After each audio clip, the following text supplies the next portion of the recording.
Um grande abraço para todos os irmãos e amigos que estão conectando conosco aqui, no nosso momento de inspiração, momento de edificação. Quero enviar um abraço aqui muito cordial para um grande amigo, o irmão Domingo, o pastor Domingo, agora missionário.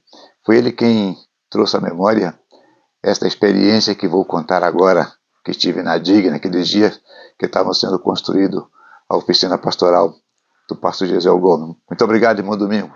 Abraço para o irmão, para a sua família, toda a obra aí no Piauí, viu? Muito obrigado por essa lembrança. Meus irmãos, os irmãos que eram da DIG, os mais antigos, que ainda estão conosco, devem lembrar que lá embaixo, na parte baixa do Templo Central, tinha a lanchonete. E antes da lanchonete, um pouco ao lado da lanchonete, era o que era a oficina pastoral, o gabinete, perdão, aqui é a oficina, o gabinete pastoral do pastor Gesiel. Mas era um lugar ainda pequeno, ele recebia muita gente, principalmente a imprensa, e era incômodo. Então decidiram fazer algumas modificações na construção da igreja. E começou a construção ali, e o irmão Genésio vivia na parte de cima do templo, mas parece que alguém entrava sempre para roubar alguma coisa aí embaixo, quando não tinha ninguém cuidando. Bem, uma noite ele conversa com o Moses, esse meu Moisés, o pastor Moses hoje, e diz para ele: rapaz, vai com Adão dormir aqui, aí na antessala da minha oficina, porque tinha o gabinete pastoral dele mais adentro, e na parte de fora era a sala de recepção, onde as pessoas esperavam o momento de entrar para ter entrevista com o pastor. Aí tudo bem, aí os dois, o pastor Moisés e eu, no tempo Moses, meu querido Moses, Deus te abençoe, meu querido amigo e irmão, não te esqueço não, viu? Aí os dois fomos dormir ali, na antessala do gabinete pastoral. Só tinha uma porta, que é uma porta de ferro, com os vidros, e tinha o vasculante. O banheiro ficava fora, nada mais. Estamos dormindo, sempre conversamos, eu e o Moza sempre conversávamos sobre as obras, ele contava as experiências que teve nos Estados Unidos, e o sonho que nós tínhamos de fazer a obra de Deus, sonhos esses que foram cumpridos, estão sendo cumpridos agora mesmo, para a glória do Senhor Jesus. E conversamos até certa hora da madrugada, e fomos dormir os dois, dormimos, e não sei a que hora da madrugada eu acordei. Acordei e estava sozinho. Eu pensei, bom, como o banheiro está lá fora, provavelmente Moses foi ao banho, e depois ele volta. Voltei a dormir. Despertei e ele não estava. E eu digo, será que aconteceu alguma coisa? Levantei-me e fui abrir a porta para ir lá fora para ver se ele estava lá fora no banheiro, passou alguma coisa. Quando eu faço isso, a porta estava fechada e a chave estava pelo lado de dentro. Eu digo, peraí, como é que é isso? Comecei a ficar preocupado. Fui na janela e era vasculante, aquele que abre assim. Não era possível aquele rapaz daquele tamanho, que ele sempre foi assim grande, passar por ali. Tentei abrir a porta outra vez e certifiquei que ela estava fechada por dentro.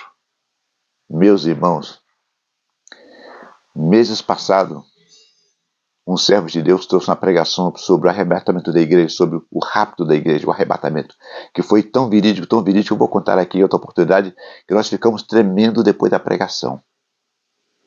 E passa isso conosco. Imagina os irmãos o que eu pensei.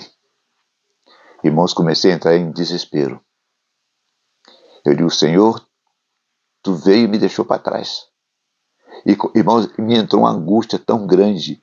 Eu gostaria muito que isso passasse com todos vocês que estão escutando, assistindo essa experiência.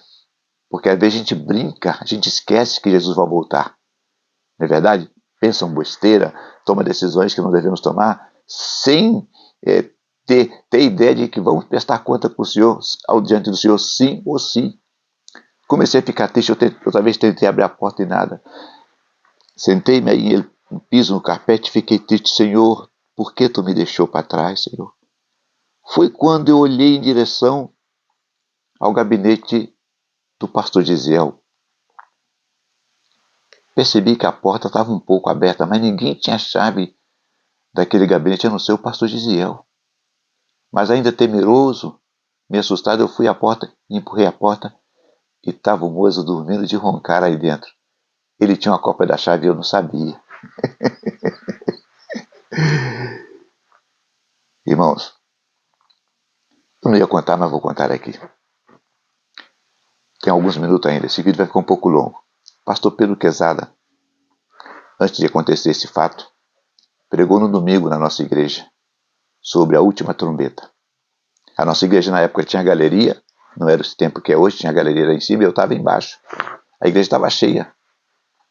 E ele pregou e durante a pregação ele falava, despertava a igreja sobre a necessidade de estar preparada para escutar o toque da última trombeta.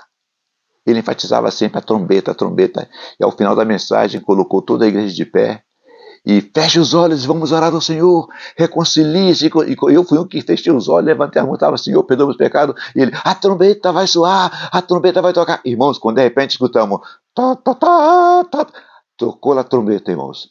Irmãos, foi gente chorando, eu tinha medo de abrir os olhos, porque eu sentia que eu estava ainda no templo, eu sentia o piso, o solo debaixo dos meus pés. Eu digo, Jesus, eu não subi. Aí fui abrindo os olhos devagarzinho, olhei na galeria, vi irmãos brincando, irmãos chorando.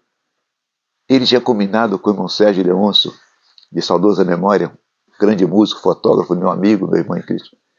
Entre eles havia combinado que quando ele mencionasse 3 vezes trombeta, que ele tocava a trombeta de surpresa. Então, irmãos, já tomamos aquele susto do culto de domingo e depois o susto com o pastor Mozas. O que aprendemos, irmãos, desta experiência? Parece engraçada, nos faz rir, como diz o irmão Domingo, mas é um despertamento para nós. Porque o Senhor Jesus diz lá em Pedro que Deus não retarda a sua vinda, Ele não retarda a sua promessa, como alguns pensam, senão que Ele é misericordioso para conosco. Lembre-se, as epístolas não foram escritas para o mundo. As epístolas foram escritas para nós, a igreja. E Pedro diz na sua segunda carta que o Senhor está retrasando a sua vinda, porque Ele sabe que tem muito de nós que estamos ainda correndo o risco de não subir no arrebatamento. Deus quer a nossa santidade. Deus quer o nosso amor. Deus quer a nossa vida por completo. Se você ainda não entregou sua vida por completo a Deus, sendo você crente, entregue-se agora, porque o dia virá quando você e nem eu sabemos. Deus te abençoe sempre. Compartilhe o vídeo. Faça uma visita ao nosso canal no YouTube. Faça a sua inscrição lá. O canal está crescendo. Agradeço muito. E que Deus abençoe a todos. Em nome de Jesus.